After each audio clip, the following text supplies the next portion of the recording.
Foreign investors ಜಾಸ್ತಿ ಬರ್ತಾ ಇದೆ. ಬಿಕಾಸ್ ಅವ್ರಿಗೆ ಇದು ತಗೊಂಡು ಹೋಗ್ತದೆ, ಇರೋ ದುಡ್ಡು ತಗೊಂಡು ಹೋಗ್ತಾ ಇದ್ದಾರೆ. ಅವರು ಬ್ಯಾಂಕ್ FD ಇನ್ವೆಸ್ಟ್ ಮಾಡಿದ್ರೆ 6% ಬರ್ತಾ ಇದ್ದಾರೆ. ಚಿನ್ನದರಂತೂ ಡಬಲ್ ಆಗ್ತಿದೆ. ಚಿನ್ನ ಸಿಲ್ವರ್ ಅಂತೂ ಜಾಸ್ತಿನೇ. ಈಗ ಟ್ರಂಪ್ ವಾರ್ ಆಗ್ತಾ ಇದೆ, ಟ್ರಂಪ್ ಇದ್ರಲ್ಲಿ ಅದರಿಂದ ನಮ್ಮ ಬಜೆಟ್ ಅಲ್ಲಿ ಏನಾದ್ರೂ ಸಮಸ್ಯೆ ಆಗಬಹುದು. ಬಟ್ ಈ ಟ್ರಂಪ್ ಸ್ವಲ್ಪ ಜಾಸ್ತಿ ತಾರೀಫ್ಸ್ ಮಾಡಿದ್ರಿಂದ ಸ್ವಲ್ಪ ಕಷ್ಟನೇ ಆಯ್ತು. Sentiment is quite bad actually. Bigg Boss ಅಲ್ಲಿ ಗಿಲ್ಲಿ ಗೆದ್ದ ನಂತರ ಗಿಲ್ಲಿ ಗೆದ್ದಿರೋದು 50 ಲಕ್ಷ ಆಗಿರಬಹುದು. ಅದ್ರಲ್ಲಿ 52% ಹೋಗೋದು ನಿರ್ಮಲಾ ಸೀತಾರಾಮನ್ ಅವ್ರಿಗೆ, 48% ಹೋಗೋದು ಗಿಲ್ಲಿಗೆ ಅಂತ. ಅವ್ರು ಏನಂದ್ರೆ ಆಗ್ತದೆ ಅನ್ಕೋತೀರಾ, ಬಟ್ 30% ಸ್ಟ್ಯಾಂಡರ್ಡ್. ನನ್ನ ಅಂದಾಜಿನಲ್ಲಿ 30-35% ಇಟ್ಕೊಂಡು ಹಬ್ಬ ಅಂದ್ರೆ ಅದೇ ಜಾಸ್ತಿ. ಎಲ್ಲರಿಗೂ ನಮಸ್ತೆ, ಸಂಜುವಾಣಿಗೆ ಸ್ವಾಗತ. ನಾನು ಮಮತಾಶ್ರೀ ಐನಾಪುರ್. ದೇಶದ ಆರ್ಥಿಕತೆ ಬಜೆಟ್ ಮಂಡನೆಯಲ್ಲಿ ನಿಂತಿದೆ. 2026-27 ಬಜೆಟ್ ಇನ್ನ ಕೆಲವೇ ದಿನಗಳು ಬಾಕಿ ಇದೆ. ಇದನ್ನ ಕೇಂದ್ರ ಸಚಿವೆ ನಿರ್ಮಲಾ ಸೀತಾರಾಮನ್ ಅವರು ಫೆಬ್ರವರಿ 1ರಂದು 11 ಗಂಟೆಗೆ ಮಂಡನೆ ಮಾಡ್ತಿದ್ದಾರೆ.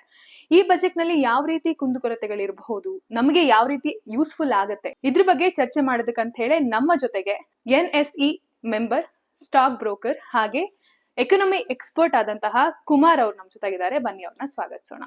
ಸರ್ ನಮಸ್ಕಾರ. ಈ ವರ್ಷದ ಬಜೆಟ್ ನ ಎಲ್ಲರೂ ಒಂದು ಕೇಂದ್ರ ಬಿಂದುವಾಗಿ ತೆಗೆದುಕೊಂಡಿದ್ದಾರೆ. ಯಾಕಂದ್ರೆ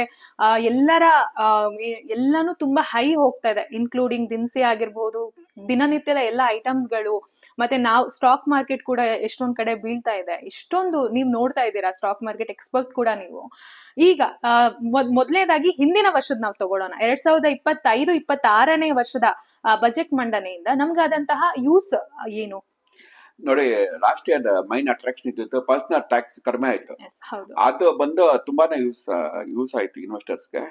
ಅದರಿಂದ ತುಂಬಾನೇ ಈ ಮ್ಯೂಚುವಲ್ ಫಂಡ್ಸ್ಗೆ ಈ ತರ ಬೆನಿಫಿಟ್ ಆಯ್ತು. ಕರೆಕ್ಷನ್ಸ್ ಸ್ವಲ್ಪ ಜಾಸ್ತಿ ಆಯ್ತು. ಅದು ನಿಜವಾಗಿ ಸ್ವಾಗತ ಮಾಡಿರೋ ವಿಷಯ. ಬಟ್ ಒಂದು ನೋಡಿ, ಮೈನ್ ಮಾರ್ಕೆಟ್ ನಲ್ಲಿ ಇರೋದು ಇನ್ವೆಸ್ಟರ್ಸ್ ಎಕ್ಸ್ಪೆಕ್ಟ್ ಮಾಡೋದು ಕ್ಯಾಪಿಟಲ್ ಗೇನ್ಸ್ ಎಕ್ಸೆಂಪ್ಷನ್. ಈ ಕ್ಯಾಪಿಟಲ್ ಗೇನ್ಸ್ ಇಂದ ನಾವು ಒಂದೇ ವರ್ಷಕ್ಕೆ ತಗೊಂಡು, ಸಪೋಸ್ ಇವತ್ತು ತಗೊಂಡೆ ಬರ ಮಾರ್ಬಿಟ್ರೆ ಶಾರ್ಟ್ ಟೈಮ್ ಆಗುತ್ತೆ, ವಿತಿನ್ 1 year. ನಾವು 1 year ಇಟ್ಕೊಂಡು ಇನ್ವೆಸ್ಟ್ಮೆಂಟ್ ಗೆ, ಆಮೇಲೆ ಮತ್ತೆ ಲಾಂಗ್ ಟೈಮ್ ಆಗುತ್ತೆ. ಈ ಶಾರ್ಟ್ ಟೈಮ್ ಟ್ಯಾಕ್ಸ್ ಜಾಸ್ತಿ ಮಾಡ್ಬಿಟ್ರು ಅವರು. 15% ಇದ್ದು 20% ಮಾಡ್ಬಿಟ್ರು. ಆಮೇಲೆ ಇದು ಲಾಂಗ್ ಟರ್ಮ್ ಕ್ಯಾಪಿಟಲ್ ಗೇನ್ಸ್ ಹತ್ತಿರೋದು 12.5 ಮಾಡ್ತಾರೆ. ಅದು ಸ್ವಲ್ಪ ಏಟ್ ಆಯ್ತು ನಮ್ಗೆ. ಅದಕ್ಕೆ ಸೆಂಟಿಮೆಂಟ್ ಸ್ವಲ್ಪ ಖರಾಬ್ ಆಯ್ತು. ಅದಕ್ಕೆ ಈ ವರ್ಷ ಅದನ್ನ ರಿವರ್ಸ್ ಮಾಡ್ಬೇಕು ಅಂತ ನಮ್ಮ ಕೋರಿಕೆ. ಅಂದ್ರೆ ಲಾಸ್ಟ್ ಟೈಮ್ ಬಜೆಟ್ ಮಂಡನೆಯಿಂದ ಏನಾದ್ರೂ ಡಿಫಾಲ್ಟ್ ಆಗಿದ್ಯಾ ನಮ್ಮ ಎಕಾನಮಿ ಮೇಲೆ? ಎಕಾನಮಿ ಮೇಲೆ ಸ್ವಲ್ಪ ಪಾಸಿಟಿವ್ ಇದೆ, ಫಂಡಮೆಂಟಲ್ಸ್ ಆರ್ ಗುಡ್. ಬಟ್ ಈ ಟ್ರಂಪ್ ಸ್ವಲ್ಪ ಜಾಸ್ತಿ ತಾರೀಫ್ಸ್ ಮಾಡಿದ್ರಿಂದ ಸ್ವಲ್ಪ ಕಷ್ಟನೇ ಆಯ್ತು. Sentiment is quite bad actually. Okay, ಈಗ ಈ ವರ್ಷದ 2026-27 ಬಜೆಟ್ ನಲ್ಲಿ ನಾವು ಯಾವ ರೀತಿ ಎಕ್ಸ್ಪೋರ್ಟ್ ಮಾಡಬಹುದು? ಬಜೆಟ್ ಮಂಡನೆ ಯಾವ ರೀತಿ ಆಗಬಹುದು? ನೋಡಿ, ನಿರ್ಮಲಾ ಸೀತಾರಾಮನ್ 9ನೇ ಬಜೆಟ್ ಇದೆ. ಹೌದು, ಅವ್ರು ನೋಡಿದ್ರೆ ಸ್ವಲ್ಪ ಮಾಡರೇಟ್ ಆಗಿ ಇರುತ್ತೆ, ಅಂದ್ರೆ ಮೀಡಿಯಂ ಆಗಿರುತ್ತೆ ಅನ್ಸುತ್ತೆ. ಜಾಸ್ತಿ ಇದು ಇಲ್ಲ, ಫ್ರೆಂಡ್ಲಿ ಆಗಿರೋದ್ರ ಜಾಸ್ತಿ ವ್ಯಾಪಾರಸ್ಥನ ಅಟ್ಯಾಕ್ ಮಾಡಿದ್ರು, ಮೀಡಿಯಂ ಆಗಿ ಇರ್ತಾರೆ. ಸೊ ನನ್ನ ಅಂದಾಜು ಈ ಸಾರಿ ಇದೇ ಈ ಕ್ಯಾಪಿಟಲ್ ಗೇನ್ಸ್ ಸ್ವಲ್ಪ ಮೊದಲು 2023-24 ಇರೋದು ಸ್ವಲ್ಪ ಆದವರೆಗೆ ಬಂದ್ಬಿಟ್ರೆ ನಮ್ಗೆ ಅಷ್ಟು ಸಾಕಾಗಿದೆ. ಮಾರ್ಕೆಟ್ ಮೇಲೆ ಹೋಗ್ಬಿಡುತ್ತೆ. ಮತ್ತೆ ಇವಾಗ ತುಂಬಾ ಕಡಿಮೆ ಇದೆ, ಯಾಕಂದ್ರೆ ಇವಾಗ ಸೆಂಟಿಮೆಂಟ್ ಚೆನ್ನಾಗಿದೆ, ವರ್ಕಿಂಗು ಸ್ವಲ್ಪ ಕಡಿಮೆ ಆಗ್ತಾ ಇದೆ ಮೇಜರ್ ಕಂಪನೀಸ್. ಅಂದ್ರೆ ಈ ಸಲ ಈ ವರ್ಷದ ನೋಡಕ್ ಹೋದ್ರೆ ಸ್ಟಾರ್ಟ್ಅಪ್ಸ್ ಗಳಿಗೆ ಏನಾದ್ರೂ ಇನ್ಕ್ರಿಮೆಂಟ್, ಅಂದ್ರೆ ಬಜೆಟ್ ನಲ್ಲಿ ಏನಾದ್ರೂ ಕೊಡಬಹುದಾ ಅನ್ನೋದೇನಾದ್ರೂ? ಸ್ಟಾರ್ಟ್ಅಪ್ಸ್ ಇಂಡಿಯಾನ ಹೈಯೆಸ್ಟ್ ಇದೆ ಪ್ರಪಂಚದಲ್ಲಿ. ಅದನ್ನ ಖಂಡಿತ ಎನ್ಕರೇಜ್ ಮಾಡ್ತಾರೆ. ನಾವು ಅದು ಎಕ್ಸ್ಪೆಕ್ಟ್ ಮಾಡ್ಬೋದು ಅನ್ಸುತ್ತೆ.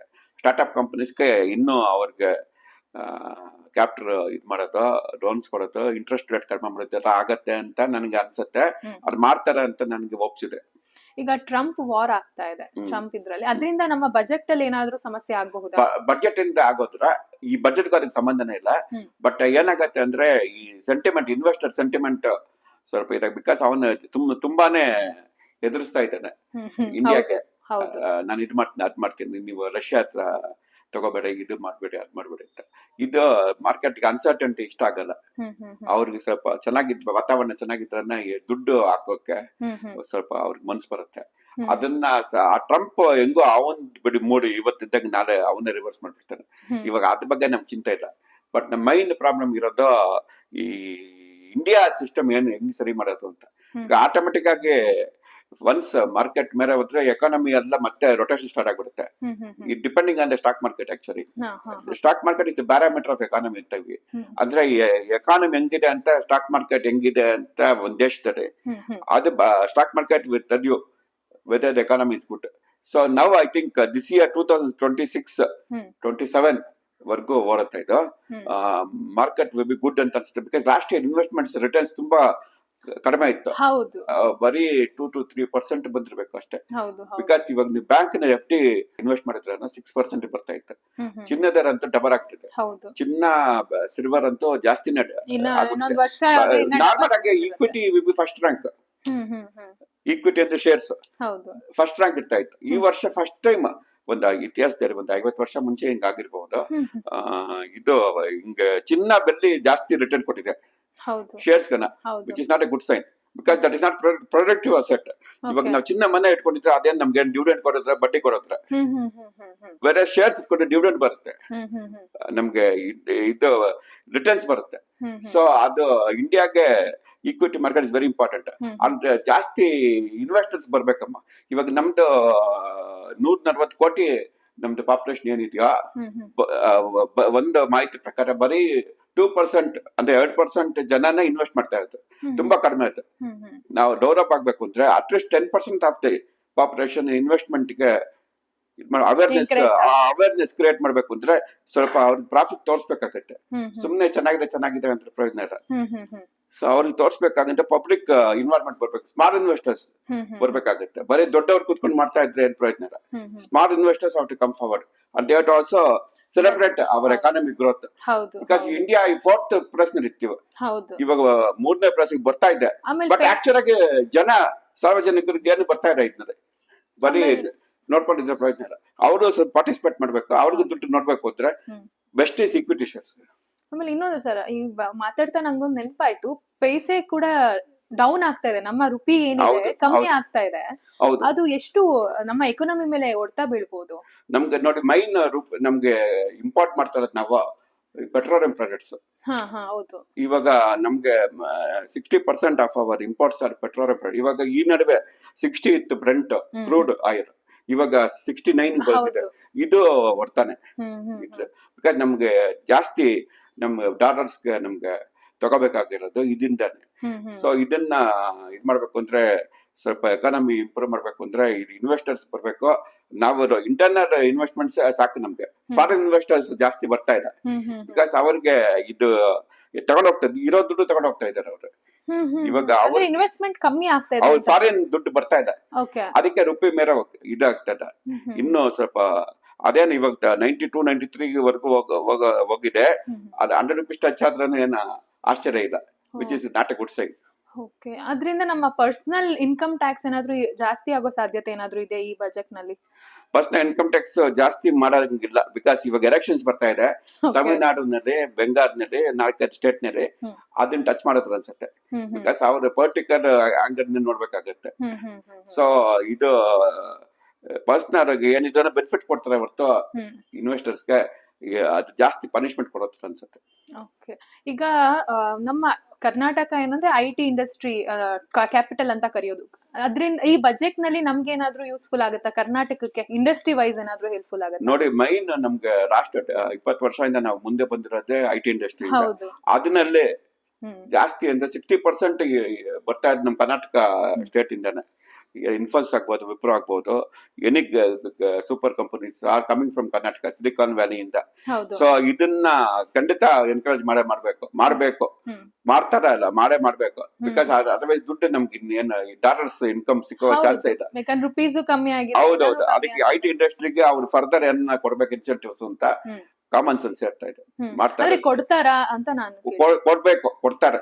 ಬಿಕಾಸ್ ಇಂಡಸ್ಟ್ರಿ ಸಪೋರ್ಟ್ ಯಾಕಂದ್ರೆ ಬ್ಯಾಂಗ್ಳೂರಲ್ಲಿ ಅತಿ ಹೆಚ್ಚು ಸ್ಟಾರ್ಟ್ಅಪ್ಸ್ ಗಳು ಸ್ಟಾರ್ಟ್ ಆಗೋದೇ ಬ್ಯಾಂಗ್ಳೂರ್. ಖಂಡಿತ ನಮ್ ಬೆಂಗಳೂರಿನಲ್ಲೇ ಜಾಸ್ತಿ ಫೇಮಸ್. ಅಮೆರಿಕನಲ್ಲಿ ಯಾವ್ದಪ್ಪ ಅಂದ್ರೆ ಎಲ್ಲರಿಗೂ ಗೊತ್ತಿರುತ್ತೆ, ಓಪನ್ ಇದೆ ನಮ್ಮ ಮೇಲೆ. ಬಿಕಾಸ್ ಅವ್ರ ವ್ಯಾಪಾರ ತಗೊಂಡ್ಬಿಡ್ತೀವಿ, ಅವ್ರ ಖರ್ಚಿಗೆ ತಗೊಂಡ್ಬಿಡ್ತೀವಿ ಅಂತ. ಅದು ಬೆಂಗಳೂರಿನಲ್ಲಿ ಜಾಸ್ತಿ ಇದಿರೋದು IT ಸೆಕ್ಟರ್ ಸ್ಟಾರ್ಟ್ಅಪ್ಸ್ಗೆ. ಇದನ್ನ ಖಂಡಿತ ನಮ್ ಬೆಂಗಳೂರಿಗೆ ಯೂಸ್ ಆಗುತ್ತೆ. ಬಿಕಾಸ್ ಅದು ಬೆಂಗಳೂರಿನ ಬ್ಯಾಕ್ ಬೋನ್ ಇಂಡಿಯಾಗೆ ಫಾರ್ IT ಸೆಕ್ಟರ್. IT ಸೆಕ್ಟರ್ಗೆ ಇದು ಎನ್ಕರೇಜ್ ಮಾಡಬೇಕು. ಬಟ್ ನಮ್ದು ಲೋಕಲ್ ಇನ್ಫ್ರಾಸ್ಟ್ರಕ್ಚರ್ ಸ್ವಲ್ಪ ಇಂಪ್ರೂವ್ ಮಾಡ್ಕೋಬೇಕಾಗತ್ತೆ. ನಮ್ದು ಟ್ರಾಫಿಕ್ ಜಾಮ್ಸ್ ಈ ತರ ನೋಡ್ಕೊಂಡು ಅವ್ರಿಗೂ ಬೇಜಾರಾಗಿದೆ. ಇದು ಆಗ್ತಾ ಇದೆ, ಬಟ್ ಇನ್ನು ಟೈಮ್ ಆಗತ್ತೆ ಅದರ. ಇವಾಗ ಏನು ಅಂದ್ರೆ ಇದು ಸ್ವಲ್ಪ ಕೆಟ್ಟ ಹೆಸರು ಬಂದಿದೆ, ಅದನ್ನ ಇದು ಹೋಗಿಸ್ಬಿಟ್ರೆ ಸಾಕು ನಮ್ಗೆ. ಯಾವ ರೀತಿ ಕೆಟ್ಟ ಹೆಸರು ಅಂದ್ರೆ ಈ ಬೆಂಗಳೂರಿನಲ್ಲಿ ಇವಾಗ ಈ ನಡುವೆ ಕ್ರೈಮ್ ರೇಟ್ ಜಾಸ್ತಿ ಆಗಿದೆ, ಟ್ರಾಫಿಕ್ ಪ್ರಾಬ್ಲಮ್ಸ್ ಇದಿಲ್ಲ. ಕಂಪನಿ ಒಂದ್ ಜಾಗ ಸಮಸ್ಯೆ ತುಂಬಾ ಇದೆ, ಗುಂಡಿಗರ್ ಪ್ರಾಬ್ಲಮ್ ಆಗ್ಬೋದು.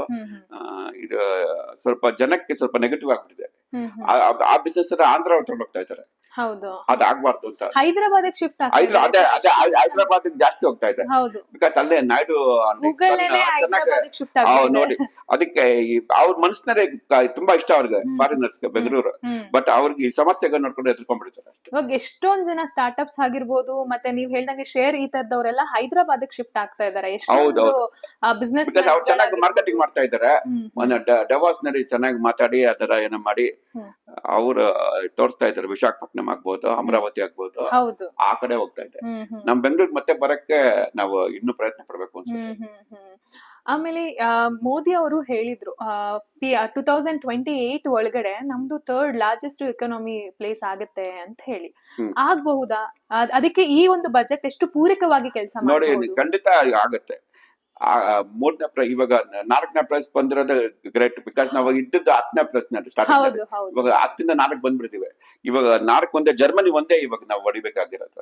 ಜರ್ಮನಿ ನಾವು ಬೀಟ್ ಮಾಡ್ಬಿಟ್ರೆ 3ನೇ ಪ್ರೈಸ್ ಬಂದ್ಬಿಡ್ತೀವಿ. ಜರ್ಮನಿ ಅವರೇ ಮೊನ್ನೆ ಬಂದು ನಿಂತಿದ್ರ ವ್ಯಾಪಾರ ಕೊಡಿತ, ಅವ್ರು ಡೌನ್ ಆಗ್ತಾ ಇದ್ದಾರೆ, ನಾವು ಖಂಡಿತ ಮೇರೆ ಹೋಗ್ತಾ ಇದ್ವಿ. ಅದಕ್ಕೆ ಖಂಡಿತ ಆಗತ್ತೆ. ಈ ಬಜೆಟ್ ನಲ್ಲಿ ಎನ್ಕರೇಜ್ ಮಾಡ್ತಾರೆ. ಬಿಕಾಸ್ ಅವ್ರ ಟಾರ್ಗೆಟ್ ಇಟ್ಕೊಂಡು 2030ಗೆ ಇನ್ನು 3 ವರ್ಷ ಐತೆ ಅಲ್ವಾ. ಅದಕ್ಕೆ ಇವಾಗ ಅದಕ್ಕೆ ಎನ್ಕರೇಜ್ ಮಾಡಕ್ಕೆ ಇವಾಗ ಕೆಳಗಡೆ ಫೌಂಡೇಶನ್ ಆಗ್ತಾರೆ. ಅದೊಂದು ಅಡ್ವಾಂಟೇಜ್ ಇದೆ ನಮ್ಗೆ. ಈ ವರ್ಷ ಖಂಡಿತ ಬಜೆಟ್ ಚೆನ್ನಾಗಿರುತ್ತೆ ಅಂತ ಅನ್ಕೊಂಡಿದೀನಿ. ಆದ್ರೂ ಇನ್ವೆಸ್ಟರ್ಸ್ ಸ್ವಲ್ಪ ಹುಷಾರಾಗಿ ಇನ್ವೆಸ್ಟ್ ಮಾಡ್ಬೇಕು. ಇಷ್ಟ ಬಂದಿದ್ದಾರೆ ಇನ್ವೆಸ್ಟ್ ಮಾಡ್ಬಿಟ್ಟು ಮಾರ್ಕೆಟ್ ಚೆನ್ನಾಗಿರ, ಬಿಸ್ನೆಸ್ ಚೆನ್ನಾಗಿದೆ ಅಂತ ಹೇಳ್ಬಾರ್ದು. ಸ್ವಲ್ಪ ಅವ್ರಿಗೇನು ಕೆಪಾಸಿಟಿ ಎಷ್ಟಿದೆಯೋ ಅಷ್ಟು ಇನ್ವೆಸ್ಟ್ ಮಾಡ್ತೇವೆ, ಖಂಡಿತ ಪ್ರಾಫಿಟ್ ಸಿಗತ್ತೆ ಅಂತ ಅನ್ಸುತ್ತೆ. ಅಂದ್ರೆ ಸರ್, ಈಗ ಸ್ಟಾರ್ಟ್ಅಪ್ಸ್ ಗಳು ಮತ್ತೆ ಶೇರ್ಸ್ ಹೋಲ್ಡರ್ಸ್ ಗಳು ಇಂಥವ್ರ ಕಡೆ ಇನ್ವೆಸ್ಟ್ಮೆಂಟ್ ಜಾಸ್ತಿ ಆಗ್ತಿದ್ದಂಗೆ ಕೆಲವೊಂದು ಫಾರ್ಮರ್ಸ್ ಈ ತರದೆಲ್ಲ ಕೆಲವೊಂದು ಬೇರೆ ಬೇರೆ ಇಂಡಸ್ಟ್ರೀಸ್, ಸ್ಮಾಲ್ ಸ್ಕೇಲ್ ಇಂಡಸ್ಟ್ರೀಸ್ ಗಳು ಕೂಡ ಇದಾವೆ. ಅದಕ್ಕೆ ಈ ಸಲ ಬಜೆಟ್ ಯಾವ ರೀತಿ ಮಂಡನೆ ಆಗಬಹುದು ಅಂತ ಅನ್ಸುತ್ತೆ ನಿಮ್ಗೆ? ಇದು ಸ್ಮಾಲ್ ಸ್ಕೇಲ್ ಇಂಡಸ್ಟ್ರಿ ಬಂದು ತುಂಬಾ ಇಂಪಾರ್ಟೆಂಟ್.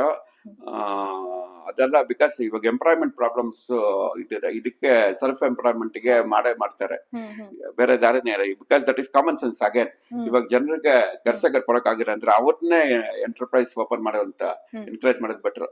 ಅವ್ರಿಗೆ ಏನ್ ಮಾಡ್ಬೇಕು ಅಂದ್ರೆ ಅವ್ರಿಗೆ ಲ್ಯಾಂಡ್ ಇನ್ಫ್ರಾಸ್ಟ್ರಕ್ಚರ್ ಸ್ವಲ್ಪ ಕ್ಯಾಪಿಟಲ್ ಕೊಟ್ರೆ ಮಾಡ್ಕೊಂತ ಐಡಿಯಾಗದಂತ ಅಲ್ಲರ್ದಿದೆ. ಇವಾಗ ಫಾರಿನ್ ಹೋಗಕ್ಕೂ ವೀಸಾ ಪ್ರಾಬ್ಲಮ್ ಇದೆ ಅಲ್ವಾ. ಅದಕ್ಕೆ ಸ್ಟಾರ್ಟ್ಅಪ್ಸ್ ಎನ್ಕರೇಜ್ ಮಾಡಿದ್ರೆ ನಮ್ಮವರೇ ಮುಂದೆ ಬಂದ್ಬಿಡ್ತಾರೆ ಅಂತ ನನಗೆ ಅನ್ಸುತ್ತೆ. ಇತ್ತೀಚಿನ ದಿನಗಳಲ್ಲಿ AI ತುಂಬಾನೇ ಎಲ್ಲಾ ಕಡೆನೂ ಪಬ್ಲಿಸಿಟಿ ಪಡ್ಕೊಂಡ್ಬಿಟ್ಟಿದೆ. ಇಲ್ಲದೆ ಏನು ಆಗದೇ ಇಲ್ಲ ಅನ್ನೋ ಮಟ್ಟಕ್ಕೆ ಹೋಗ್ಬಿಟ್ಟಿದೆ. ಆರ್ಟಿಫಿಷಿಯಲ್ ಇಂಟೆಲಿಜೆಂಟ್ ಎಲ್ಲರಿಗೂ ಒಂದು ಅವಿಭಾಜ್ಯ ಅಂಗ ಆಗ್ಬಿಟ್ಟಿದೆ. ಅದು ಕೂಡ ಬಜೆಟ್ ಅಲ್ಲಿ ಏನಾದ್ರು ಮಂಡನೆ ಆಗೋ ಚಾನ್ಸಸ್ ಇದೆಯಾ? ಖಂಡಿತ ಇದೆ ಅನ್ಸುತ್ತೆ. ಯಾಕಂದ್ರೆ AI ಬಂದ ತುಂಬಾ ಇಂಪಾರ್ಟೆಂಟ್ ಸೆಕ್ಟರ್ ಪ್ರಪಂಚದಲ್ಲೇ. ಹೌದು, ಆಗ್ಬಿಟ್ಟಿದೆ. ಅದು ಬೇರೆ ದಾರಿ ಇಲ್ಲ, we can't go back now. ಇವಾಗ AI ನಲ್ಲಿ ನೋ ಡೌಟ್ ಎನ್ಕರೇಜ್ ಮಾಡ್ತಾರೆ. ಬಿಕಾಸ್ ಇಂಡಿಯಾಗೆ ಫ್ಯೂಚರ್ ಇರೋದು AI ಇಂದ.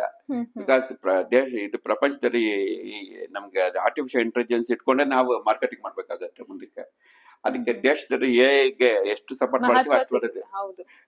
ಅಂಡ್ ಎಸ್ಪೆಷಲಿ ಬೆಂಗಳೂರಿಗೆ AI ಕನೆಕ್ಷನ್ ತುಂಬಾನೇ ಇದೆ. ನಮ್ ಬೆಂಗಳೂರು ಗ್ರೋತ್ 100% ಚೆನ್ನಾಗಿದೆ. Plus without this in spite of politicians ಅಂತ ಹೇಳೋಣ. Because though politicians are doing the best to travel Bengaluru, but still we are growing and we grow more ಅನ್ಸುತ್ತೆ. ಈಗ ರೀಸೆಂಟ್ ಸರ್ ಒಂದು 6 months ಬ್ಯಾಕ್ GST ಮೇಲೆ ಆಗಿರ್ಲಿ, ಅಂದ್ರೆ ನಾವು ಬಳಸುವಂತ ಕೆಲವೊಂದು ದಿನಸಿಗಳ ಮೇಲೆ GST ಕಮ್ಮಿ ಮಾಡಿದ್ರು. ಕೆಲವೊಂದು ಆಭರಣಗಳಲ್ಲಾಗಿರ್ಬೋದು ಕೆಲವೊಂದು GST ಗಳನ್ನ ಕಮ್ಮಿ ಮಾಡಿದ್ರು. ಈ ಬಜೆಟ್ ನಲ್ಲಿ GST ಏನಾದ್ರು ಹೆಚ್ಚು ಮಾಡೋ ಸಾಧ್ಯತೆ ಇದೆಯಾ? ಹೆಚ್ಚು ಮಾಡೋ ಸಾಧ್ಯತೆ ಖಂಡಿತ ಇಲ್ಲ. ಇನ್ಫ್ಯಾಕ್ಟ್ ಮೊನ್ನೆ ತಾನೇ ಕಡಿಮೆ. ಹೌದು, ಅದಕ್ಕೆ ಕೇಳಿದ್ದು. ಅದು ತುಗ್ರಕ್ ದರ್ಬಾರ್ ಆಗ್ಬಿಡುತ್ತೆ. ಹೆಚ್ಚು ಮಾಡಿದ್ರೆ ಕಡಿಮೆ ಮಾಡೋದು ಡೌಟ್.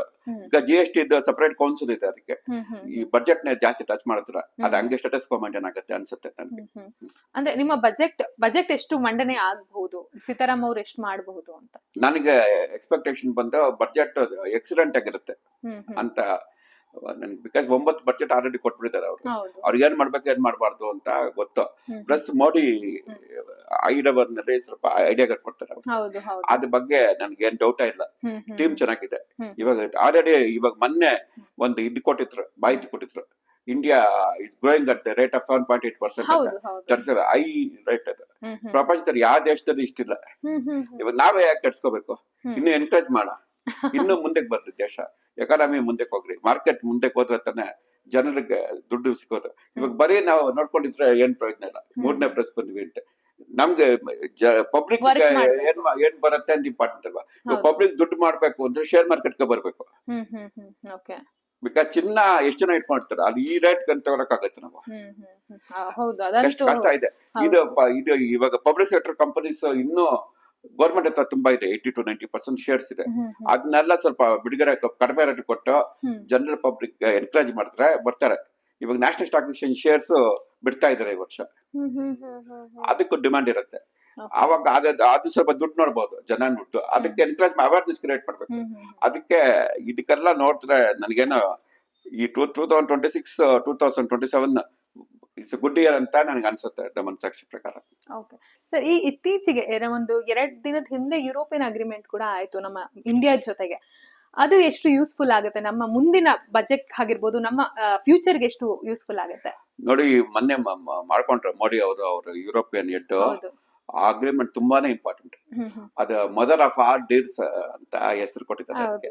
ಅದು ಬಂದು ಇನ್ನೊಂದು 10 ವರ್ಷಕ್ಕೆ ನಮ್ಗೆ ಹ್ಮ್. ಆರ್ಡರ್ಸ್ ಬುಕ್ ಆಗಿದೆ. ಹ್ಮ್ ಹ್ಮ್ ಹ್ಮ್ ಎಷ್ಟೇ ಈ ಟ್ರಂಪ್ ಏನ್ ತಾರೀಫ್ War ಬಗ್ಗೆ ಮಾಡಿದ್ರು. ಇದು ಮಾಡಿದ್ರ, ಕಷ್ಟ ಕೊಟ್ರನ ಅದು ನಮ್ಮನ್ನ ಕಾಪಾಡುತ್ತೆ. ಹ್ಮ್ ಹ್ಮ್ ಅದು ಸ್ವಲ್ಪ ಸೇಫ್ಟಿ ಜಾಸ್ತಿ ಆಯ್ತು ನಮ್ಮ ದೇಶಕ್ಕೆ ಇವಾಗ. ಹ್ಮ್ ಹ್ಮ್ ಫಾರ್ ಎಕನಾಮಿಕ್ ಕಂಡೀಷನ್ಸ್ ನಮ್ಗೆ ಟಾರ್ಗೆಟ್ಸ್ ಅಚೀವ್ ಮಾಡಕ್ಕೆ ಇದಾಗತ್ತೆ. ಹ್ಮ್ ಹ್ಮ್ ಸೊ ಇದು ಈ ಬಜೆಟ್ ಚೆನ್ನಾಗಿದ್ರೆ ಇದು ಅದು ಸೇರಿ, ಇವಾಗ ಮಾನ್ಸೂನ್ ಹೋಗಿದ ವರ್ಷ ಚೆನ್ನಾಗಿತ್ತು, ಹ್ಮ್ ಹೌದು. ಮಾನ್ಸೂನ್ ಚೆನ್ನಾಗಿತ್ತು. ಹ್ಮ್ ಅದು ಎಲ್ಲ ಚೆನ್ನಾಗ್ ಆಗ್ತಾ ಇದೆ ದೇವ್ರ ದಯದಿಂದ. ಹ್ಮ್.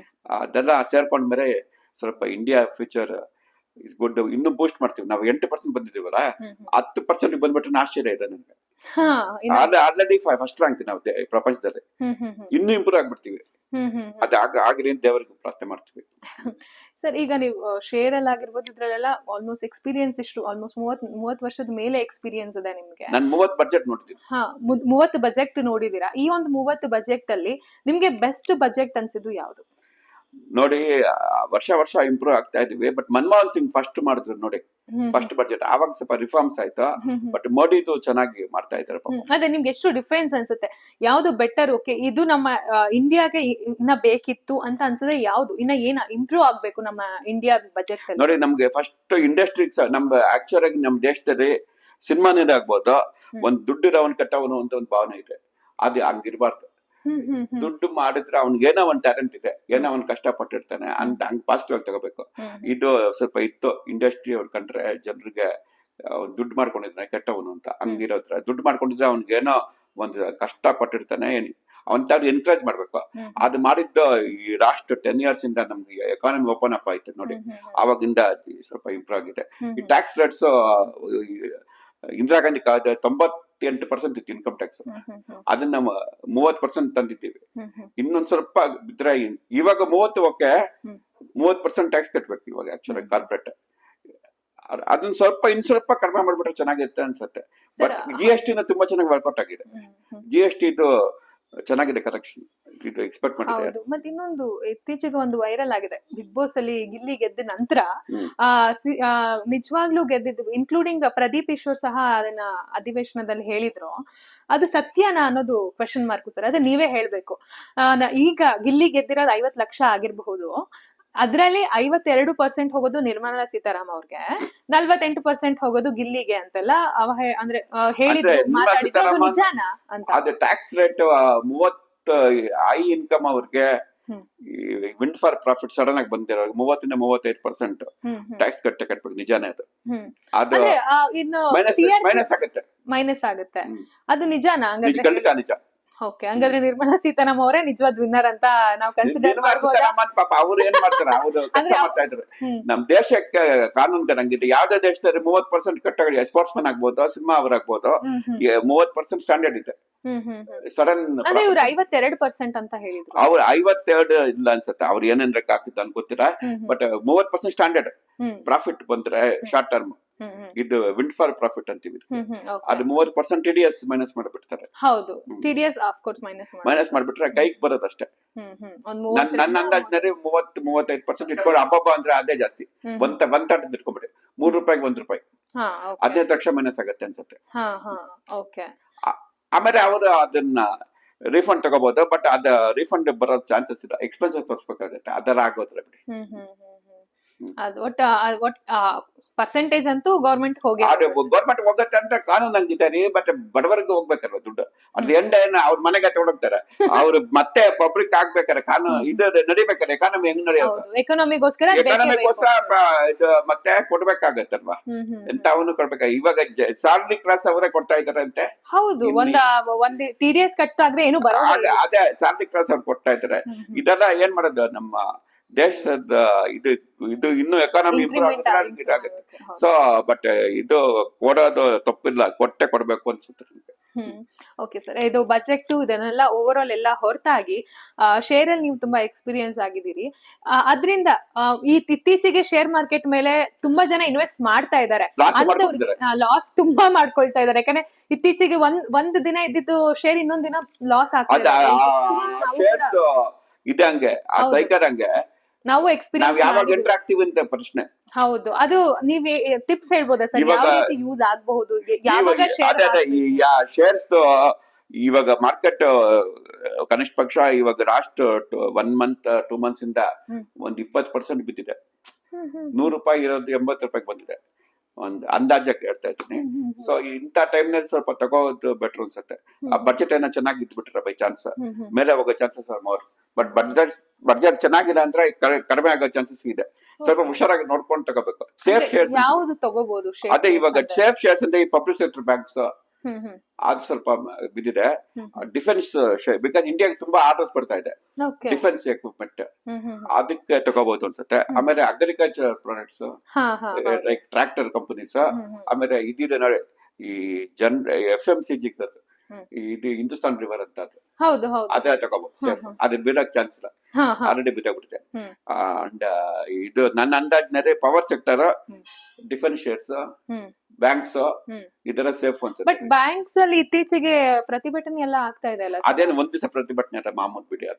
ಅದರಿಂದ ಏನು ಡಿಫೆನ್ಸ್. ಬಟ್ ಎಷ್ಟು ಇವಾಗ ಬಿಸ್ನೆಸ್ ಇದು ಇಂಡಸ್ಟ್ರಿ ಚೇಂಜ್ ಆಗ್ತಾ ಇದೆ, ದೇಶನ ಚೇಂಜ್ ಆಗ್ತಾ ಇದೆ. ಅಂದ್ರೆ ಅಲ್ಲ ಬ್ಯಾಂಕ್ ಮುಖಾಂತರ ತಾನೇ ಬರ್ಬೇಕು ದುಡ್ಡು, ಕ್ಯಾಶ್ ಇಲ್ಲ ಇವಾಗ, ಅಲ್ಲ ಬ್ಯಾಂಕ್ ಮುಖಾಂತರ. ಬಟ್ ಬ್ಯಾಂಕ್ ಫಸ್ಟ್ ಬಿಸ್ನೆಸ್ ಸಿಗೋದು. ಅದಕ್ಕೆ ನನ್ನ ಅಂದಾಜು ಬ್ಯಾಂಕ್ಸ್ ತಗೋಬಹುದು ಅನ್ಸುತ್ತೆ. ದೇಶ ಇಂಪ್ರೂವ್ ಆಗ್ಬೇಕಂದ್ರೆ ಬ್ಯಾಂಕ್ ಫೌಂಡೇಶನ್ ಅಲ್ವಾ? ಹೌದು. ನೀವು ಇಷ್ಟು ವರ್ಷದ ಬಜೆಟ್ ನೋಡ್ಕೊಂಡ್ ಬಂದಿರೋದು ಮತ್ತೆ ಇಷ್ಟು ವರ್ಷದ ಎಕನಾಮಿ ಡೆವಲಪ್ ಮಾಡಿರೋದನ್ನ ನೋಡ್ತಾ ಬಂದಿದ್ದೀರಾ. ಇನ್ನ ಯಾವ್ಯಾವ ರೀತಿ ಇಂಪ್ರೂವ್ ಆಗ್ಬೋದು? ನನ್ನ ಕೊನೆಯ ಪ್ರಶ್ನೆ ಸರ್, ಯಾವ ರೀತಿ ನಮ್ಮ ಇಂಡಿಯಾದ ಎಕಾನಮಿನ ಇಂಪ್ರೂವ್ ಆಗ್ಬೇಕು ಅಂತ ಹೇಳಿದ್ರೆ ಜನ ಆಗಿರ್ಬೋದು, ಗವರ್ಮೆಂಟ್ ಆಗಿರ್ಬೋದು, ಎಷ್ಟು ಜೊತೆಗೆ ವರ್ಕ್ ಮಾಡ್ಬೇಕು? ಅದೇ ಇವಾಗ ಇನ್ನ ಅನ್ಎಂಪ್ಲಾಯ್ಮೆಂಟ್ ಫಸ್ಟ್ ನಾವು ಇದ್ ಮಾಡ್ಬೇಕು. ಇವಾಗ ಜೆನ್ಜಿ ಏನಿದೆಯೋ ಅವ್ರಿಗೆ 18 to 25 ಅವ್ರಿಗೆಲ್ಲ ಕೆಲಸಗಳು ಕೊಡ್ಬೇಕಾಗತ್ತೆ. ಅದಕ್ಕೆ ಎಂಪ್ಲಾಯ್ಮೆಂಟ್ ಚಾನ್ಸಸ್ ಬೆಟರ್ ಮಾಡ್ಬೇಕು ಅಂದ್ರೆ ಈ India has got the youngest population. ಇವಾಗ ಚೈನಾನೆಲ್ಲ ಮುತ್ಕುರು ಜಾಸ್ತಿ. ಇಂಡಿಯಾ ಅಂದ್ರೆ ಪ್ರಪಂಚದಲ್ಲಿ 40 years ಬಿಲೋ ಇರೋದು ನಂಬರ್ 1. ಇದನ್ನ ನಾವು ಬಂಡವಾಳ ಮಾಡ್ಕೊಂಡು ಎಲ್ಲ ಕೆಲಸಗಳು ಕೊಟ್ಟು ಚೆನ್ನಾಗಿ ಅವ್ರಿಗೆ ಇದು ವ್ಯವಸ್ಥೆ ಮಾಡಿ ಕೊಟ್ರೆ ಮುಂದಕ್ಕೆ ಬಂದ್ರೆ ಇನ್ನೂ ತುಂಬಾ ಸುಭಿಕ್ಷ ಆಗತ್ತೆ. ಅಂಡ್ ಆಲ್ಸೋ ಇವಾಗ ಅಮೆರಿಕ ನಮ್ಗನ ಒಂದು 20 times ಬಿಗರ್, ಚೈನಾ ನಮ್ಗನ ಒಂದು 10 ಸಾರಿ ಬಿಗರ್, 10 times. ಇವನ್ನೆಲ್ಲ ನಾವು 3ನೇ ಪ್ಲೇಸ್ ಬಂದ್ಬಿಟ್ರೆ ಸಾರ್ದು ನಂಬರ್ 1 ಹೋಗ್ಬೇಕು ಅಂದ್ರೆ ನಮ್ದು ಅದೇ ಆತ್ಮನಿರ್ಭರ್ ನಮ್ದು ಏನಿದೆ ಮೋದಿ ಅವ್ರದ್ದು ಇದು 2047 ಇಟ್ಕೊಂಡಿದ್ರೆ ಟಾರ್ಗೆಟ್, ಅದನ್ನ ಈಸಿಯಾಗಿ ಹೊಡಿಬಹುದು. ಬಟ್ ಇದಕ್ಕೆಲ್ಲ ನಾವು ಸ್ವಲ್ಪ ಕರೆಕ್ಟ್ ಸ್ಟೆಪ್ಸ್ ತಗೋಬೇಕು. ಬಿಕಾಸ್ ದೇಶದಲ್ಲಿ ಏನು ಟ್ಯಾಲೆಂಟ್ ಏನ್ ಕಡಿಮೆ ಇಲ್ಲ, ಬುದ್ಧಿವಂತರು ತುಂಬಾ ಜನ ಇದ್ದಾರೆ, ಎಜುಕೇಶನ್ ಚೆನ್ನಾಗಿದೆ. ಅದಕ್ಕೆ ನನ್ಗೆ ಅನ್ಸುತ್ತೆ ಇದು ಕರೆಕ್ಟ್ ಆಗಿ ಫಂಡಮೆಂಟಲ್ಸ್ ಚೇಂಜ್ ಆಗ್ಬಿಟ್ಟ ನಮ್ ಪ್ಲಾನಿಂಗ್ ಏನ್ ಮಾಡ್ತಾ ಇದ್ದೇವೆ ಅದ್ ಮಾಡ್ಬಿಟ್ಟು ಇನ್ನೂ ಯಂಗ್ಸ್ಟರ್ಸ್ ತರ ಚಾನ್ಸಸ್ ಜಾಸ್ತಿ ಕೊಟ್ರೆ ಮುಂದೆ ಬರ್ತೀವಿ. ಅಂಡ್ ಆಲ್ಸೋ ಎನ್ಕರೇಜ್ ಇದು industries more. Because agriculture profit ತುಂಬಾ ಕಡಿಮೆ ಇದೆ. ಇಂಡಸ್ಟ್ರಿ ಎನ್ಕರೇಜ್ ಮಾಡ್ಬೇಕು. Agriculture is the backbone no doubt, but ಇಂಡಸ್ಟ್ರಿನಲ್ಲೇ ದುಡ್ಡು ಟ್ಯಾಕ್ಸಸ್ ಸಿಗೋದು. ಅದಕ್ಕೆ ಇಂಡಸ್ಟ್ರಿ ದೇಶ ಮಾಡ್ಬಿಟ್ರೆ ಬೆಟರ್ ಅನ್ಸುತ್ತೆ. ಇಂಡಸ್ಟ್ರಿ ಬೆಟರ್ ಅನ್ಸುತ್ತೆ. ಥ್ಯಾಂಕ್ ಯು ಸರ್, ಇಷ್ಟೊಂದು ಇನ್ಫಾರ್ಮೇಶನ್. ನಮಸ್ಕಾರ. ಇದಾಗಿತ್ತು ಈ ವರ್ಷದ ಬಜೆಟ್ ನ ಒಂದು ಮೇಲ್ನೋಟ. ಮತ್ತಷ್ಟು ಸುದ್ದಿಗಾಗಿ ಮತ್ತಷ್ಟು ಅಪ್ಡೇಟ್ಗಾಗಿ ನೋಡ್ತಾ ಇರಿ ಸಂಜೆವಾಣಿ.